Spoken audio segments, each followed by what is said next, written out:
Okay, so this is basically, video 55 is basically a continuation of video 54. As you probably know, if you can't really go more than 15 minutes, otherwise you wasted your time, you have to do it all over again. So anyway, I have a soup can, and I want to remove the label, and I discussed that with you in the previous video.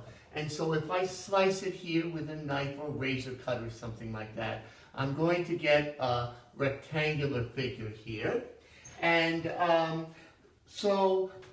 height is clearly 8 units. And you know what? We'll say centimeters just for the sake of doing the math here. Centimeters here.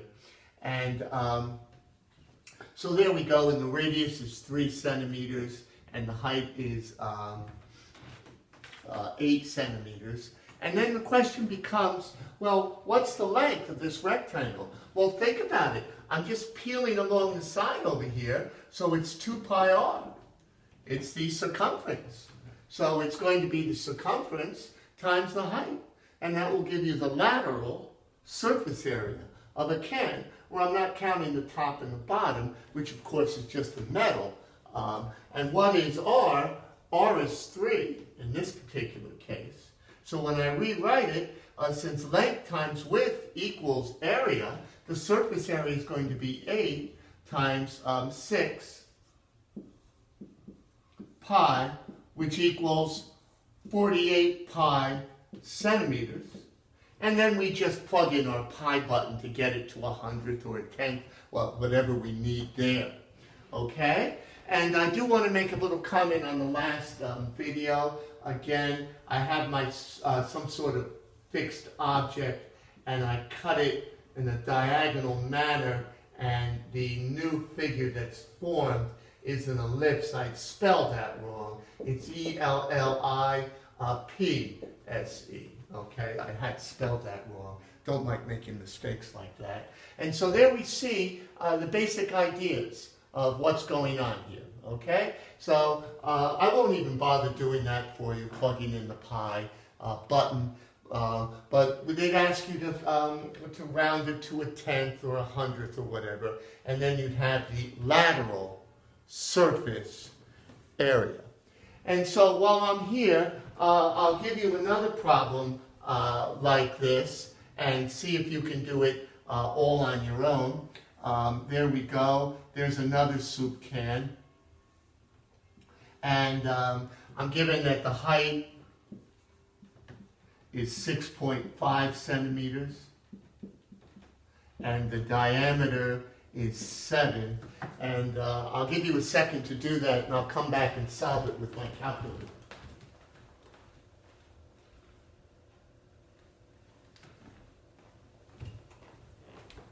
So there you go. You set everything up, and the radius is 3.5 centimeters. There's the height. I peel off the label. It's one way to look at it. That's the most intuitive way to look at it. And this time I'll round it to 100th, just so you get an idea of what we're doing tomorrow. I'll do all the problems tomorrow in detail from beginning to end. So you'll be having your review. I'll put some more of these in. And then as I'm retaking the test, I'll be putting in more problems that I think are going to be important for you to do. And here the height is 6.5. The radius is 3.5. So it's 3.2 pi times 3.5. I'll go over here in the corner and do the math. So it's 6.5 times pi times 2, there's the 2 pi, and times 3.5. Okay, so I put everything in parentheses so you don't get all confused with the number. There's the height, there's 2 pi, and there's the radius, and I'll just go left to right, see if you came up with what I came up with. 6.5 times the pi button times 2 times 3.5. Press the button, and I come up with 142. 942 to a thousand, and then as I taught you before, or you probably already knew, 142.94 centimeters. If I did it to a unit, they do ask you to do that. It would be 143 units, of course, square. Okay? So I'm going to leave that off. That's what I wanted to show you how to do today. I'll be taking I'm taking the test and going over again the key to make sure it's all correct. In the letter tomorrow, I'll talk a little bit about that. Remember the words that we use to slice something. A plane, which would be a bit like a guillotine, which cuts things. Lateral surface area of a soup can or a cylinder, if you like. And then the lateral area of say, a tent. Let's see if there's time. I think we could do one like that, as long as we're good using the theorem of Pythagoras, using triples. So I'll give you an example of that since I have time on the video and I'm working here already. Imagine a tent, okay, and there's 10, and there's 16 on the bottom, and we'll talk units, okay? And there I make it into a three-dimensional object, okay? There's the length there, and so the length is 10 units. We'll let the slant here is 10 units. And let's remove the units. They clutter the board too much. Everything's units here. And we're asked to find the lateral surface area of this. So whatever it is, it's going to be 3 times the side here. And actually, it won't be 3 times. It will be a different type of formula. So let's use our Pythagorean theorem again.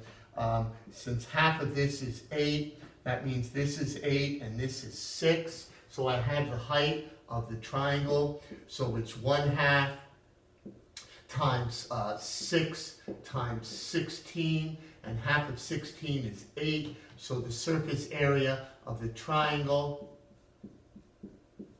is 48 square units. And they're asking me to find not the triangle, but they're asking me to find the lateral surface area on the sides. So let's erase here just a little bit. This becomes 16. This is 10.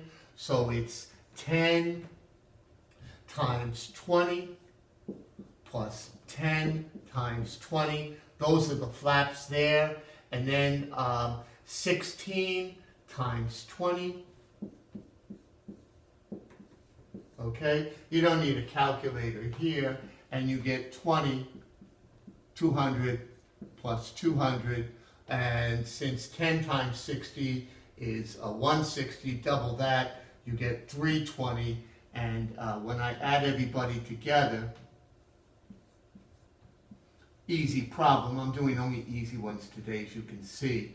And this is, there we go, 7. So it'd be 720 square units. Now, the complete surface area, of course, would be the two triangles, which would be 96. But we wouldn't count that. So that's important vocabulary-wise, concept-wise. So the lateral area would be those side flaps, including the bottom. So tomorrow I want to do painting problems, and then we'll have to do a couple problems where we'll be talking about a little bit of science, where we have a weight per cubic inch. We'll do some of those problems, and we're moving along where we're getting ready to take our test/project. Okay, I'll leave it like this right now.